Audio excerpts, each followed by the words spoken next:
Esimene koht, kus inimesed sageli harjumuse kujundamisel komistavad, on aja planeerimine.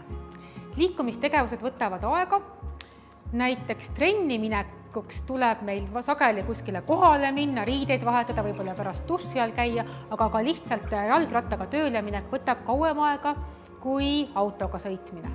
Liikumiseks peame me eraldi aega varuma ja esimene nipp liikumisharjumuse kujundamisel ongi aja leidmine liikumiseks.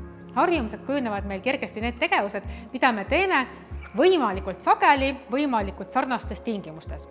Nagu näiteks hammaste pesemine enne kodust lahkumist või turvavöö kinnitamine autos istumisel või siis vasakule ja paremale vaatamine enne, kui astume vöötrajale.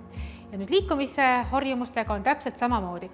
Meil on võrdlemisi lihtne kujundada endale liikumisharjumusi, mida me saame teha iga päev umbes samal kellaajal.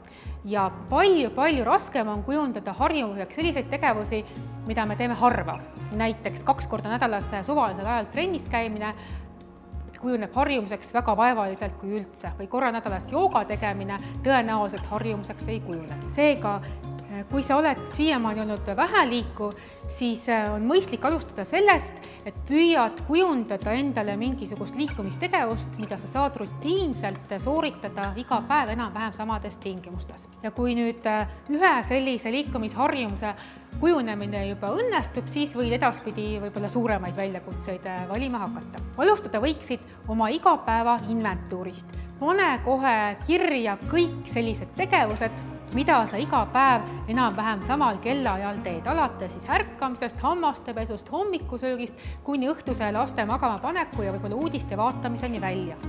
Ja nüüd, kui sul on nimekiri koostatud, siis vaata, kuhu sa selles oma päevarutiinis saaksid leida, ütleme, 20-minutilise pausi liikumiseks. See 20 minutit võib sinu jaoks tähendada 10-minutilist hommikuvõimlemist või 10-minutilist kõnniringi lõunapausi ajal või siis näiteks võimlemisharjutusi enne õhtuseid uudiseid. 20 minutit sellepärast, et sa ei jääks ajapuudusesse, sest liikumisharjumused nõuavad ka selliseid üleminekuaegu, näiteks selleks, et võtta välja võimlemisvatt või panna jalga sobilikud jalanõud. Sage komistuskivi on see, kui me ei planeeri endale neid üleminekuaegu liikumise juurde ja sealt eemale ja siis jääme ajapuudusesse. Nii et pigem võta liikumisaeg koos üleminekute ajaga, näiteks mis sul kulub võimlemisvati lahti rullimisele või jalanõude vahetamisele